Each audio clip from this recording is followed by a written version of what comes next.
and Optics LLC. I want to read you guys a little message that they put on their Facebook page, if I can pull it up really quickly here. On that. They wrote, dramatic pictures. Yeah, these are some really incredible photos and absolutely devastating photos that are coming out of this area. This is in Mexico Beach. They wrote the sheer magnitude of the aftermath that Hurricane Michael brought is mind-blowing. These photos don't even begin to explain how bad it is. My heart breaks as I witness what's left of so many people's lives scattered in the streets. A lot of people decided to weather the storm. Be prepared for the death toll to rise as crews sift through the remains of Mexico Beach. So we're going to scroll through these photos here, and I want to just take you through. As you can see, like, wow, these homes are just completely destroyed. There's nothing left. There wasn't a moment spared or a single shingling spared on these roofs, these homes. Not one thing is left there. You can just see it looks like just a bomb went off. And these ones still standing, but you have to wonder if they will be able to rebuild what's here right now, or they'll have to be raised and start over from scratch. Right. The structural damage to those places are really just going to be coming into question. You know, lots of those places are going to end up being red flagged anyways, just because the foundation is going to be amok at that point. There's not going to be any real damage to take away from that. And I think this perspective, where the hand is, would probably be the area closer to the Gulf. These are side streets, and then this is the main road through Mexico Beach, US 98, which damaged as well, impassable at this point. But look at the homes built from wood in this area, just all destroyed at this point. No other word, really. And really what is a gorgeous beach town, you know, it's just in ruins. So it's a huge tourist destination. It's super sad to see it. And complete and total destruction. We were talking yesterday about how a lot of people probably were anticipating coming back to this location because it's getting colder up north, and many people would come to locations like this in Florida. It's October, heading into November, looking forward to that off season for them, and then now this happened. Right. It's a huge, holiday spot, a spring break spot. It's a gorgeous shot if you look at the ocean, and then you go inland, and it's just devastation. Unbelievable. Heartbreaking. More homes along this canal. You see that they're destroyed. The roof of that home. Yep. Surprisingly, the docks here are still standing. I know. It's very strange. And then look at all the rubble around them.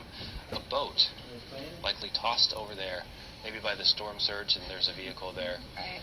You see some what appear to be cleanup crews over here, so that's a good sign for the folks in this area that these vehicles look like they came in after the storm and on scene, helping the rebuilding and recovery effort. Wow. I think we've seen this in some drone video. It looks like this was just perhaps moved by the water across the street and then left right here.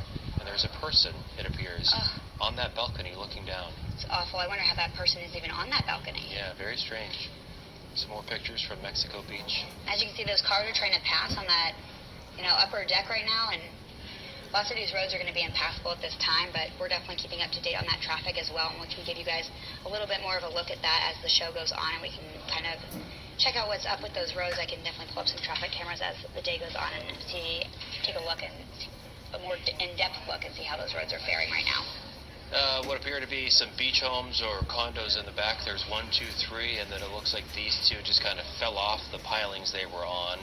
This one in the foreground took a lot of damage as well. Still standing though, but probably will have to be destroyed and rebuilt. And then around this home, nothing but rubble. And people have said it looks very apocalyptic here. Eerie, they've described it. Zombie land is one thing I heard. Another picture of just piles and piles of rubble. Yeah, and then the American Red Cross director downstairs was earlier saying that this is a level 5, it's been categorized as a level 5 disaster area, and it's already been regulated as a $2.5 million renovation that they're going to have to do, and that's just a huge amount of money, and they're already just saying that it's going to upgrade even more from a level 5, so just in the last couple of days it's already begun there, and you only know what's left to come. But some really startling pictures, and we're glad that they let us show those on air and online, because it's important that people see that. Right, definitely. And if you guys have any other photos you want us to show on air and keep everybody up to date, we would love to be able to. We are getting some messages that, why aren't you guys in certain areas? And we are definitely trying to get to as many areas as possible. But as you can see in some of these photos, some of the roads are just impassable at this time.